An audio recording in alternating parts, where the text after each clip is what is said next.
everybody, and welcome to our first Pump House Players Talk to the Directors chat. I've got with us here tonight, or today, whenever you're watching it, I've got some directors from our season for next year, and we're going to talk about some thoughts of theirs as they have for directing and how they pick actors, so that when you come and audition for Pump House, you'll kind of have a better feel of what a director is looking for. Let me introduce, I'm Karen Ruetz, and we have with us tonight Leslie McCrary Owens and Laurel Lowe and Alex LaVelle and Corinne Scott. So let's get started. First of all, I want to ask each of you that when you're going through the process after you've got your script and before auditions even happen, what criteria do you have in mind when considering actors for roles? Do you stick to the character descriptions in the script? So whoever wants to take it first, or Leslie, you got any thoughts? Or always. I have some thoughts in my mind. I always, when I read the play, I can see it being staged. I have an idea of what I would like to see as the final show. I keep an open mind, knowing that the people who come and audition may not actually be the exact same thing that is in the script. I'm looking for someone who can take that role and make it come alive for me, and therefore the audience, hopefully. Okay, Laurel.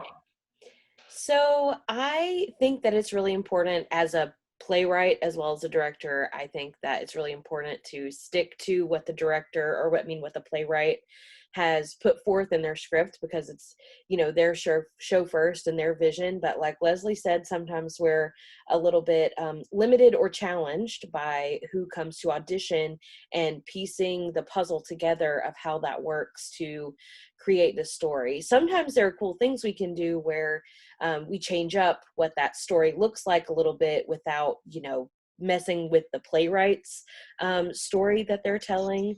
So for me, I try to balance the two between what the playwright has put down and what the actors that come to audition can do, and their chemistry together, I think, is what's most important for me in that process. It's all about how they behave together and less about what they necessarily look like usually.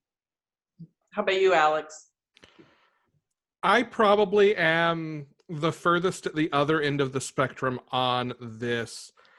I am cool with character descriptions as a starting point, as a point of reference, but outside of making sure that any characters in the script who are from marginalized groups maintain representation, if there's not a reason in the plot to keep a character exactly as described, I'm not going to worry too much about it.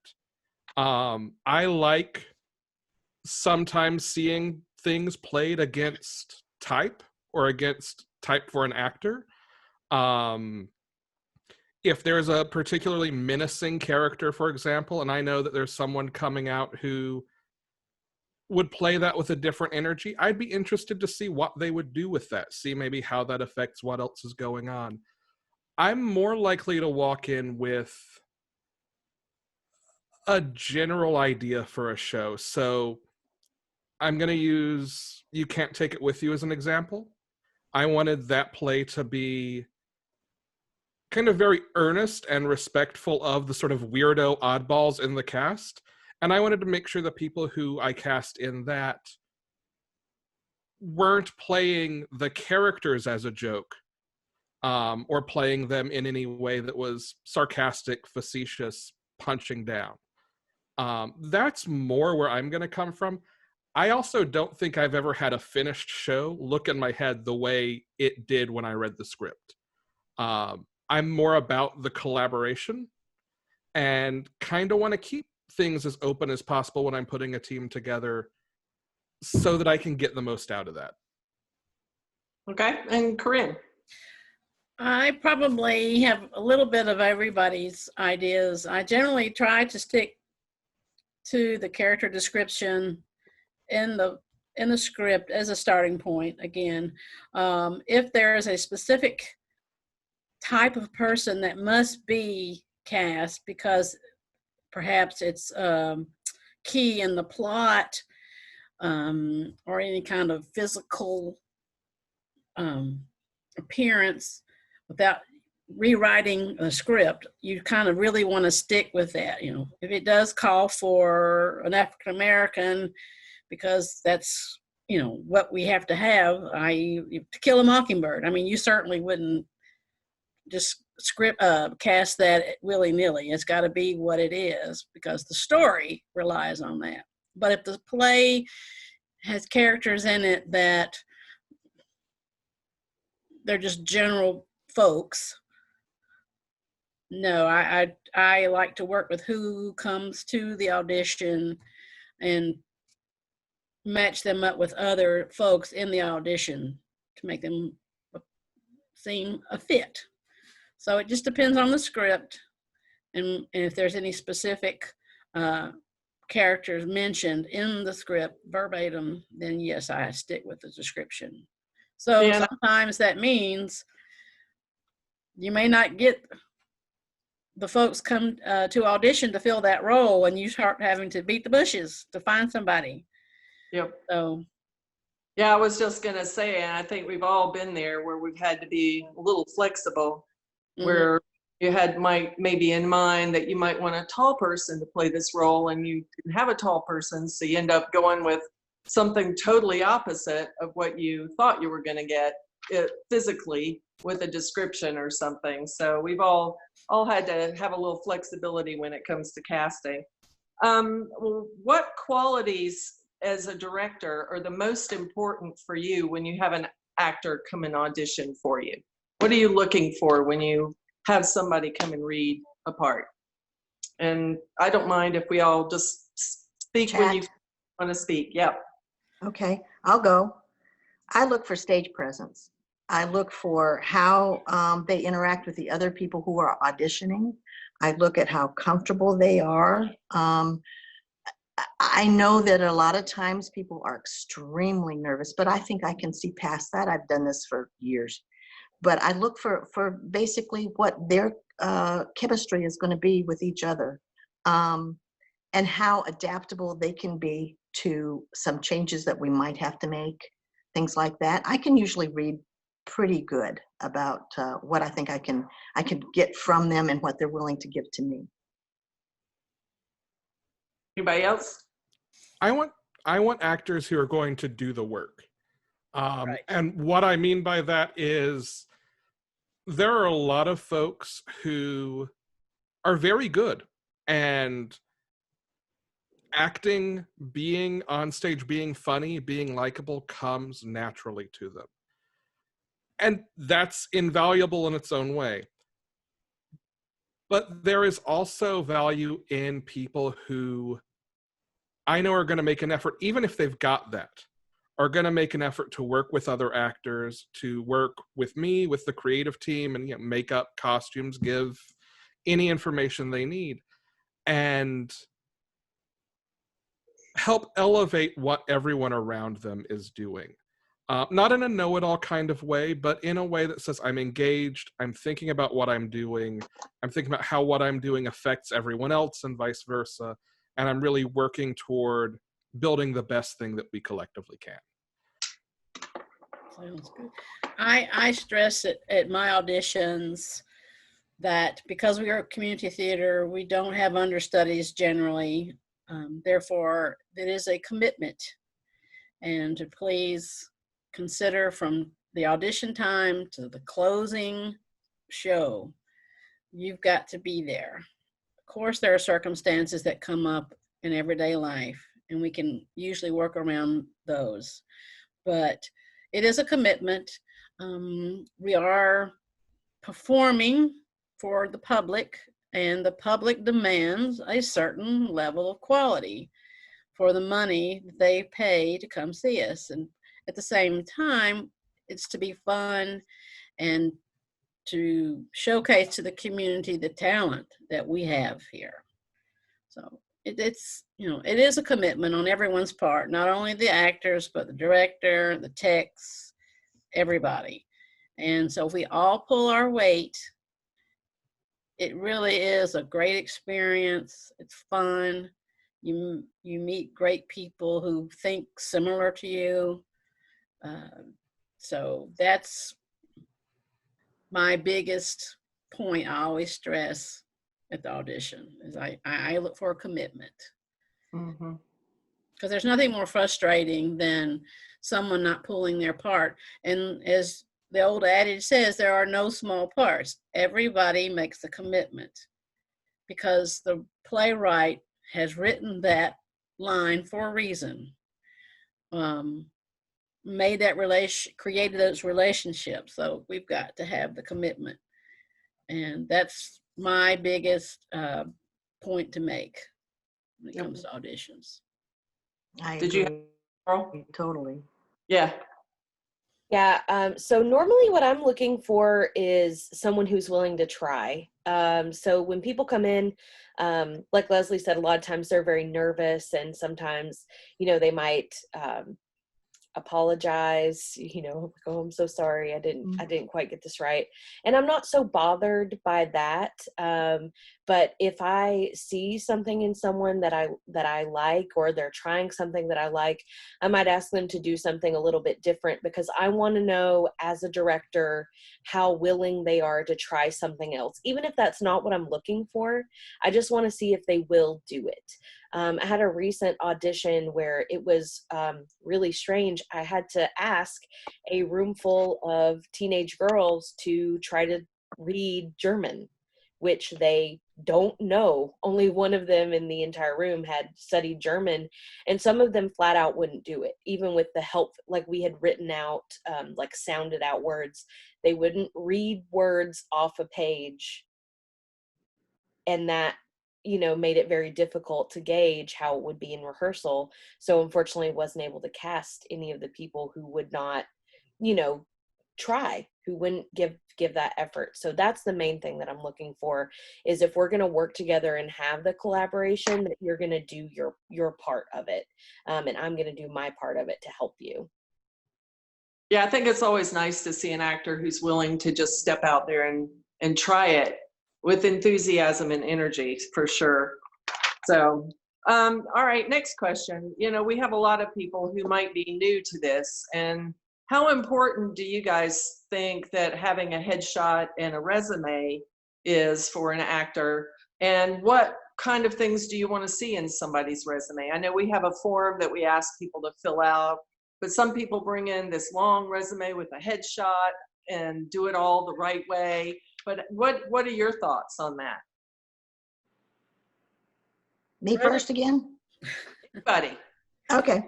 I like to see a headshot and a resume, mostly because I want to know what their past experience is. And when you come in and you fill out our form, they're nervous a lot of times, and they may not remember some things that they took the time on their resume to put down. It never hurts to bring one in. And of course, they fill out our form as well. But I like to see what they've done, how long ago they did it, if the roles that they did were smaller roles, if they had leads, if it looks like they're ready to move into larger roles, that kind of thing. It's always interesting to me to see how far they've come. And it doesn't matter if this is their first one either. It's good to know these things. Yeah, I think, anywhere you go, you're probably going to fill out a form. Even in a pro house, you're going to fill out a form. And at that point, do you need a resume and headshot? The answer is yes, the end. I look at it as optional for our purposes. I probably care more about the resume than the headshot if I see them. Only because unless you're getting headshots done pretty often, they end up looking a little different anyway.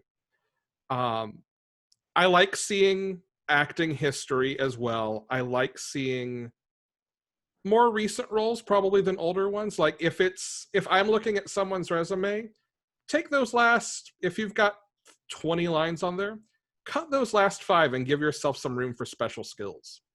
Put in some other things that you think would be helpful for me to know, that I might not ask about or that might not come up that could be valuable to me? Do you juggle? Do you play an instrument? Do you, I don't know, twirl burning batons? That last one's probably not going to get by the fire marshal for us. No, probably not. But anything like that is helpful. I mean, throw your vocal range on there if you know it. Give me whatever information you've got that's going to help convince me, because the truth is I want to get the best out of anyone who comes in the door. I think that's probably true for all of us. Mhm. And if it asks for the same thing on the form, then go ahead and write C resume. Like, save yourself the time writing. Yep. I'm going to be completely opposite. I actually don't, it doesn't matter to me whether you have a resume. If you filled out the form and you actually did, if you put see resume, I will see your resume. I'm not going to say that I ignore resumes, but I'm more interested in what you give me in the audition. Or if I've worked with you in the past and I have that history with you and I've seen how you work with directors and other actors, I'm more concerned with those things. And if you're brand new, for me, adding the pressure of trying to come up with a resume, if you don't have too much, for me, I would rather see how you are in person and have you put that energy into the audition. Now, I will say that on our form, there is a line for special skills that people do forget a lot. And like Alex said, those special skills can be extremely critical. We did, last year, we did a kid show where we tried to beef it up by adding in some extras where the kids could show off some talents. And we had a girl who could play the trumpet who heralded in all of the royals every time they came on stage. And she did not include that on her special skills, although that would have been cool. We found out about halfway through the rehearsal process, her mom mentioned offhand, like, oh, she plays trumpet. Well, all of a sudden now we have trumpet in our show that we didn't know we would get to have. We thought we'd just play a sound effect. So I think remembering those things is cool. And if a resume helps you, that's awesome, or gets it into our hands, that's also great. But if you're new, don't stress about it. We do have a form. Yeah, absolutely. Like, it's not mandatory. Yeah. And I feel the same about way. the headshots too. I think if you got one, but you end up with so many headshots, that we just end up throwing them away, which is terrible, but because they cost people money. So. Yeah. Well, I think with headshots are helpful if we're casting large casts, and over Exactly. a couple of Yeah. nights of auditionees, we got to have something to kind of help us remember who was who. And those, now most of us carry a cell phone. We could take photographs with your name under your face if we really wanted to, and not worry about a headshot. And I'll return headshots if I cast you. I'll give it back. Yeah. We don't need it once you're on cast. And I agree with Laurel. Don't fret if you don't have a resume and headshot, especially if you've never done theater before. We love new folks, and I especially like to cast at least one new person in the cast to give them a start. I'm And one of the new folks that you cast. I You're know. Sure. Well, new to Pump House, she already had experience. Yes. But I like to try that if it works out well, because that's what we're all about too, is to give opportunity for someone to try their talent or find their talent. Sometimes people don't realize they have it, and we have to kind of nurture that along or encourage them. Trust your director. We see the wide picture. And Exactly. Yeah, I agree with that. I've had cast members during tech week say, can we reblock this scene because I don't feel comfortable? I said, no, because trust me, it looks great. Mhm. And you have the talent to do it. Don't fret. You can do this. It was very minor, but you don't do something tech week that's a major blocking change unless, God forbid, something happens to the set. But again, that's a different issue. But trust the director and enjoy it. Yep. Mhm. All right. So let's say an actor is coming to audition and they've never auditioned for you before. What should they expect when they walk into the audition from you as a director? I usually welcome everyone and appreciate their time. Explain the audition process briefly, and just to relax, enjoy the process, sit and watch the others if we do auditions in front of the group. I know some directors will have the audition in a separate room and have you wait. It just all depends, I think, on what you want to do. But everyone is a little nervous, even those folks who have done it before, because you don't know who's going to be your competition for the part. Every director is different, how they run the audition. Be flexible. All right. I think when I do auditions, I don't want them to try to read anything into how I go about it. Because if, for instance, if some people like to read more than one time or one scene or one side, and if I call on a person to read for me and I don't call on them again that evening, I don't want someone to think I'm not considering them. They might have absolutely blown me away with one reading, and I will remember that. And the main thing is I will be straightforward. I will be honest. I will professionalism as much as I can do in the audition, because that then is the way I deal with the cast once we get into rehearsals. I think also the director is somewhat under an audition themselves, because we are having to project what we want and come across to everyone in the room what we're looking for. And we're being judged at the same time, because I've been in the reverse situation where I was auditioning and I didn't have any comfort level with the director. So, if I wasn't cast, that's okay. Maybe it wasn't meant to be.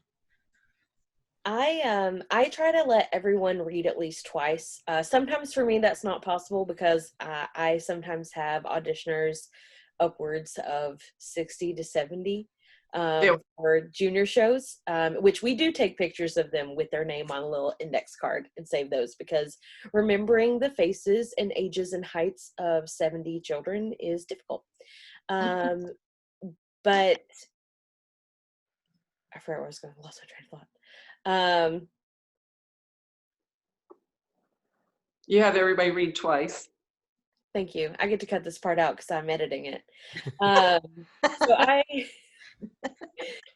have everyone read twice, just in case, if they are new, if they were really nervous the first time and are really kicking themselves and they need a chance to get past that or try something different. I also want to see if they do give me something different if I have them read twice. Like if I have them read for two different characters, was it one note? Were they the same both times? Or did they try something? If you're brand new, that might not be the main thing I take into consideration. You might not know to do that, might not have thought to do that. But if you're watching this, you should think about doing that now. So I try to see everyone at least two times. And then if we're auditioning in what's my preferred process in a separate room, I'll release people as I have seen what I would like to see from them, and let them try to be cognizant of the time that they're spending and try people with different groupings. I am a big believer in prepared pieces in auditions. I don't love cold readings. So I'm probably going to put more stock in either a monologue, if I've asked you to bring a monologue, or if we make sides available ahead of time, get those sides ahead of time. Spend a little time on them. If you're watching this and you're new and you don't know what sides are, it's just the term we use for the short scene or excerpt of a scene that you're going to read from in the audition. And I use the word read. I don't want you to read. I want you to put a little thought into it. I want to see I don't care what you do with the script the first time you read it. I care what you do once you've put a little work into it. It's going back to that I want to see who's going to work thing. Or a monologue or part of a song if it's a musical. I'm going to put stock in those things. In an audition, I like to work in a closed room with just one auditioner at a time rather than a group. I like to have a reader. I like to provide kind of as even and similar an experience as I can for everyone. And if I need to see people against each other, I might ask for callbacks. I might ask some people for callbacks and not others. I'm with Leslie on, once I know what I need to know, don't read into what I've asked you to do or not to do, because I want to keep your time. I want to respect your time, and I want to respect my own, because I know if I don't, like, I will spend time driving myself nuts about a thing. I know a lot of directors who have a lot of anxiety about auditions. I actually love auditions and casting, but I still kind of have to keep myself in check sometimes too, and sometimes process is about that. Do any of you ever give feedback to actors during the auditions and stop them in the middle of a reading and say, hey, could you try that again and give me more nervousness this time? Or do you ever do that, or do you just like to see where the actor's coming from on their own? Well, I don't consider asking them to read it differently as feedback. That's a direction change. Okay. Feedback is, oh, that was great. You hit the nail on the head, or you're perfect. No, I do not. Right. And I don't, I discourage those, if we're auditioning in front of all the other auditionees, no applause. That's not a performance, it's an audition. It slows the process down. It might mislead others to read the same way, whereas I don't want to see it read the same way. Let me see how you interpret these lines. So no feedback, just direction, and no applause from the audition, from others watching.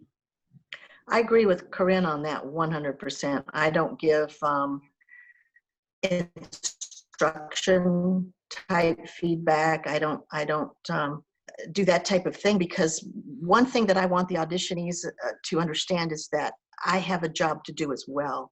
And my job in this is to cast this play so that it goes up and is a successful, fun, good thing that has happened. If they need some feedback and they want to know what they can do, if they want to send me an email, I can suggest something like get into some classes or do something like that. But I don't feel it's my job to try to give them instruction from the auditioning process. Yeah, I don't give feedback. I do give direction change, like Corinne noted the difference. I do give direction changes often, because that's one of the things that's key for me to see in an audition. But as far as feedback, I don't give it during or after. I will direct someone, like Leslie said, to like classes, or here, like, here's maybe something that could help you be more comfortable. If you're the person that I would have cast second in a show, if things go off without a hitch, you will never know it. I don't feel like that's something to share. It can be so disappointing to know you were that, so close and miss the mark. I don't feel like giving that kind of feedback is necessarily helpful. I don't usually give a lot of direction in the room. Now, there are times I will, probably primarily if I am thinking about you for a role that I don't have a specific side for. So say there are 3 men in their 50s in a cast, and they're similar, but not exactly the same character-wise. I'll probably just have a side for one of them. And I might say, hey, I know this is the vibe in this scene, but let me get you to read it this way, if I need a little bit of help seeing you for one of those other roles. I'm probably not going to explain that that's what I'm doing. In fact, I'm definitely not going to explain that that's what I'm doing. But know that sometimes, I'd say probably all of us at some point have had to do something like that. I certainly do it regularly, where I'm not going to have 11 different sides for 11 different characters. I want the most efficient selection of scenes possible, because I don't want to have to listen to everyone read everything. I don't need it usually. feedback, I will answer specific questions, but I won't do it between when the audition happens and when the cast list goes up. If there's something you want to know about, if there's something that you feel like you could do better, or some problem you've run into consistently and you want to shoot me an email or something, that's fine. We can talk about it outside of the context of auditions. I am happy to do that. But that's probably the trick for me, right? It becomes about more than just the context of that specific audition. I think you're right. It's all about the context. Like helping someone in general, yes, but discussing that closed audition process loop, that's where I think the line is for me. Yeah. I agree. Yeah. Well, what as for a first-time person coming to audition for you for the very first time, what would be one of the biggest things coming from you that would be a good piece of advice to give that new person? Ask questions. Email ahead of time, reach out either through official channels for the theater, or, you know, if you want to try to find me on Facebook or whatever, I'm not that hard to find. Just say, hey, I want to audition for this thing. It's my first time. Or even if it's not, even if it's like a show you don't know well, or a script that's hard to find. One of my favorite people I've ever worked with, like 6 months before a show, was like, I cannot find this script for this obscure musical you're directing. Do you have a copy? I'm like, no. 3 months later, she's like, I found one. Do you want it? But ask the questions. Get whatever information you need from me to do the best job you can do. It is my job to provide you with that. I have a really basic suggestion that a lot of times bothers me, that somebody, and I know you're nervous when you come in to audition for me, but do not hold the script, the paper, whatever the sides are on, in front of your face. I want to read your face. I want to see how you're interpreting what you're reading on that page in your face. And so many times people will get really nervous and they'll stand and hold the paper right up in front of their face and you can't see them. And I will stop them and say, can you hold that further down? If you need to wear glasses to see it, do it. I don't care. That would be fine. I just want to see the expression on your face. And another thing, and probably everybody's going to think this is really strange, but don't dress for the role that you're auditioning for. I have had people come dressed as an Army officer because they wanted the role of so-and-so. I've had, when I did a show, a Tennessee Williams play, somebody came dressed all in white linen and a big hat, and I thought, no, I don't want to see that. And the other thing that I want to suggest, that's just one of these basic, simple things, like in Pump House, if we get to do the auditions in the theater itself, in the house, my eyesight sitting in the seats is directly at your knees. Don't wear big white tennis shoes, because that's all I see. You know, kind of, if you can kind of dress down with darker colors and something up above your waist to draw things to your face. That's what I want to see. I want to see your face. I want to see how you interpret what you're reading and what you're willing to show me of what you think about that script. And if you're in darker color, blue jeans are fine, but don't dress for the role, and come prepared to show me your face. I'd almost say, as a corollary to that, be comfortable too. Like, yes, Yeah. put yourself in a position where you will relax into it. Yeah. Yeah. Also, I typically tell the auditionees not to worry about the blocking instructions in the script. I want to hear you deliver the line and interact to some degree with your fellow auditionees in that scene. The blocking, people bog down with that if they're not familiar with blocking or what that means.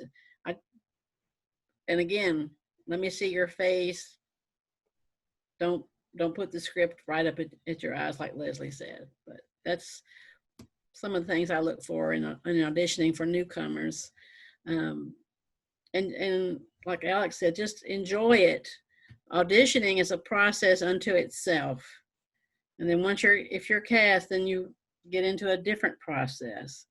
So it's, I've been there many times. I've been cast and I've not been cast. It's not a personal thing. It's just what works with everyone else that has shown up to audition and what fits with the part. And so, yes, as a very wise person related to one of these directors has said, sure, when you're not cast, you can be angry for 24 hours. After that, get over it.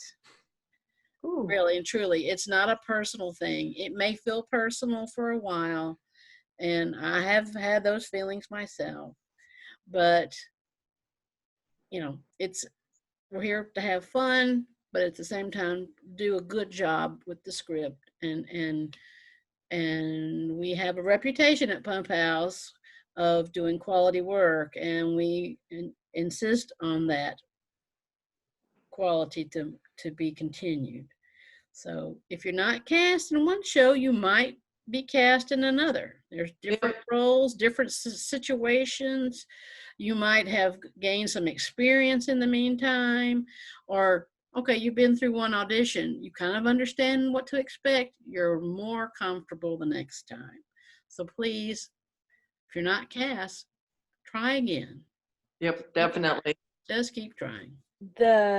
I'm also a subscriber to the Morgan McCrary Brooks method, which, to expand on it, is you have 24 hours, whether you're cast or not, to either be sad or be happy, because then after that 24 hours, you have to get to work. So I was lucky to have Morgan as a professor. You figured that out, who I was talking about, didn't you? So I had Morgan as a professor, got me re-involved with Stageworks when I auditioned for Steel Magnolias and committed one of these blocking faux pas where I terrified a fellow auditioner with my rendition of what a hairspray can sounds like. Included the sound effects. Gee, hope you had a good director that got you past that.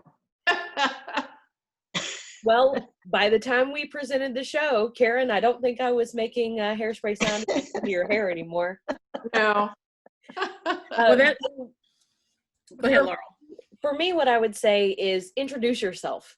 That one also seems very simple, but if you're really nervous and you're new and you don't know anyone and you don't know how to get involved, when you show up to the audition, if the director is available or someone is standing behind the bar, helping out with audition forms, introduce yourself and let them know it's your first time, or that you're new in town, or that you've never performed at Pump House before, and introduce yourself to your fellow auditioners. We had someone do that recently who wasn't cast, but then came back and worked on hair and makeup. And so she's coming back for several other shows, and we're so excited to have her. And she, I believe she's going to continue auditioning. So we'll be able to fill people in all these different ways. There are other ways to be involved, even if you're not cast right away, and become a part of our, family, our little group. So I'd like to bring up one point to bring in social media and auditioning. I also ask, we usually have 2 nights, so I'll back up. We actually have 2 nights of auditions and possibly a callback night. When I as a director start offering parts, I will offer parts, and I generally will also contact those and say, I appreciate your time. However, I am not going to be able to cast you in this cast. I also ask that all auditionees refrain from doing any social media publishing until I have been offered, I'm sorry, I'm tongue-tied right now, not to publish anything on your social media site until there's a sufficient amount of time that lapses that I have offered a role and the role has been accepted. And at the same time, just like being rejected or not cast, if you're cast, yeah, go ahead and hoot and holler and say, yeah, I've got the role of a lifetime, et cetera, et cetera. But just like Laurel said, that's short-lived and it's time to get to work. So you better live up to that part. So, I think it's always a good idea if the actors don't say anything until Pump House releases the cast list. Right. Yeah. Right. Because it's only as a courtesy to Yeah. others. We don't want to, we're transparent, as I am with my casting. I don't precast. So I want to ensure those that audition that doesn't happen. And that's why I asked for social media postings to refrain until the theater itself announces the cast. Yeah. Yeah. That's the best policy to follow. Yep. Well, is there anything anybody else would like to say to all those auditioners who might be showing up to audition for you when you are getting ready to hold your auditions this year? Be prepared. If there are sides, get to know them. Read the script if you can. Know the story. Know what you're gonna. The whole point for me, the whole point of doing the play is we want to sell it to the audience. If you come not prepared and you can't sell that role to me, we're certainly not going to be able to sell it to the audience. So come prepared. And one thing that I do that I tell people after I'm done casting a role is I never mind if you ask questions or make suggestions, if you don't mind if I say no. So bring it, and we'll work on it, and we'll see what we can do, but you must come prepared. Otherwise, I won't think you're serious about it. And for me, the smaller roles are just as important when I cast them as the lead roles. So I give as much thought to those as I do to the leads.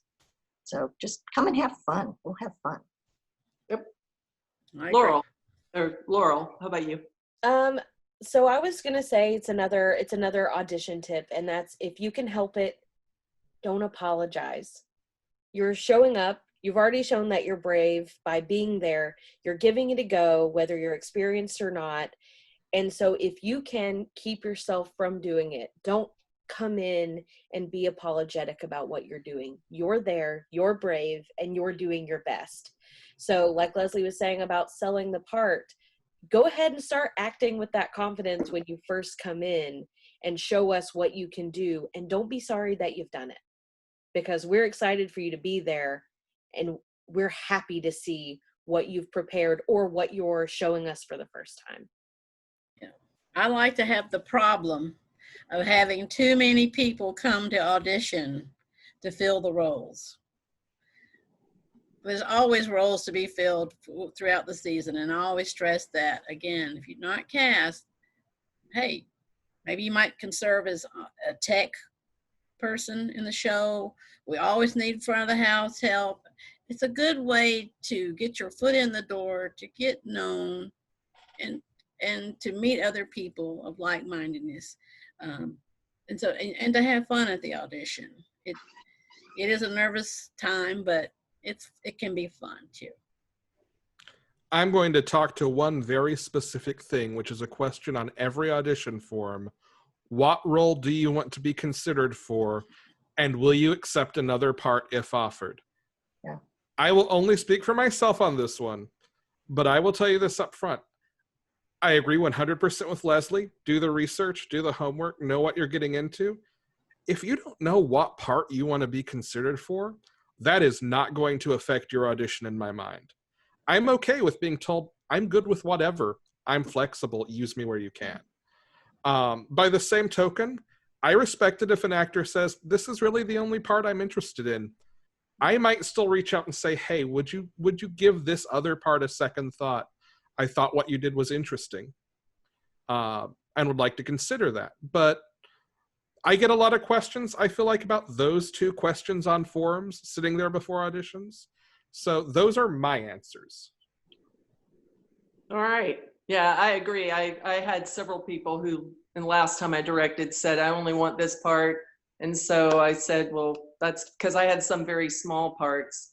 And it was like, then I'm not going to waste your time, trying to get you to read other parts. I'll only ask you to read that part. And I was very upfront about that with them. So, And that's fine with me, because you're putting in you're putting in a lot of time, and you're the way things are, with jobs and everything, you're trying to work in rehearsals and things around a job.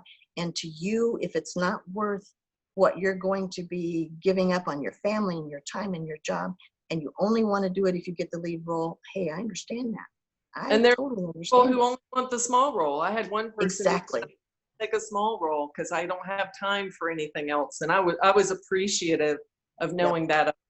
So the more information. I agree with Alex on all of that. Yeah, I was gonna say, it doesn't prevent me from, I don't feel any type of way if you, as an auditioner, say I do want any role or I only want a specific role or specific type of role. That's just helpful information. And if you Yes. don't know, that's also helpful if you're really okay with it. Just make sure what you put down is the truth.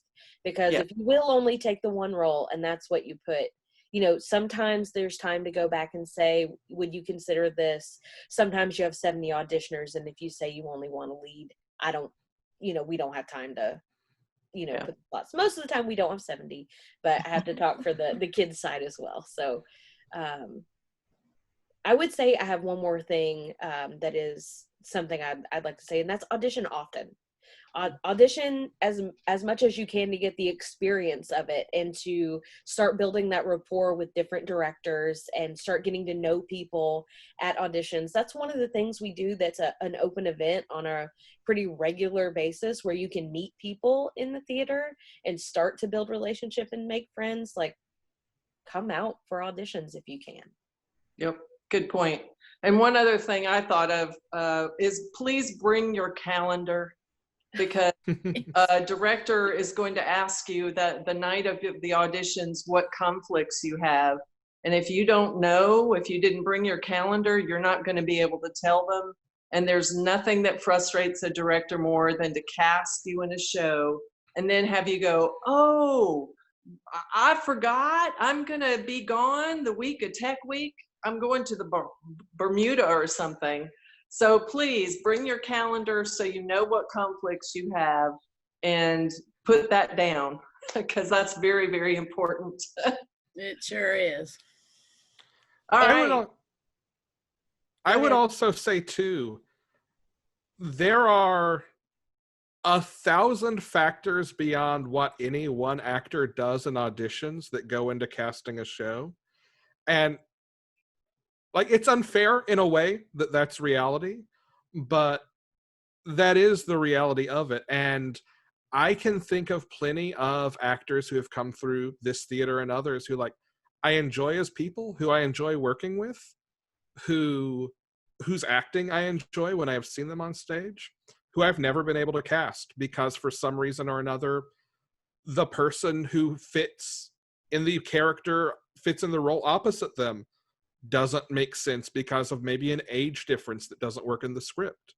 Or I need to cast 3 sisters and you're interested in playing the middle sister, but opposite my other options, it doesn't make sense. There's a sort of relativism in figuring out what that final picture on stage looks like that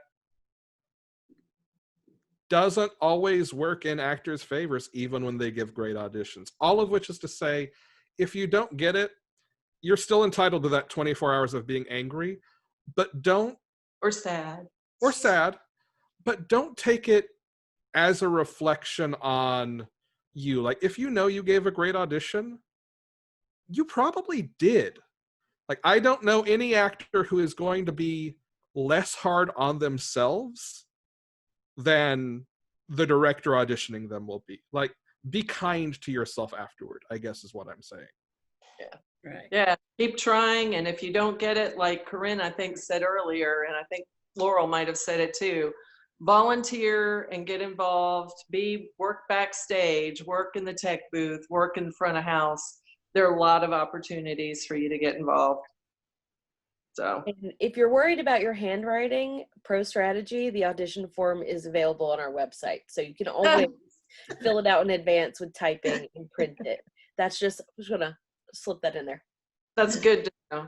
Well, I want to thank all of you for not only being here with us for this first ever Zoom chat, but also for stepping up to direct for Pump House, because I know it's a lot of work, and you all are great directors, and I know you all are going to do wonderful shows. And I certainly appreciate having you all with us here, and you've given some great advice. Thank you so much. It was a And thank you pleasure. all. And break a leg at auditions. Thank you. Thanks. Bye-bye. Thanks. Bye. Okay, that's a wrap.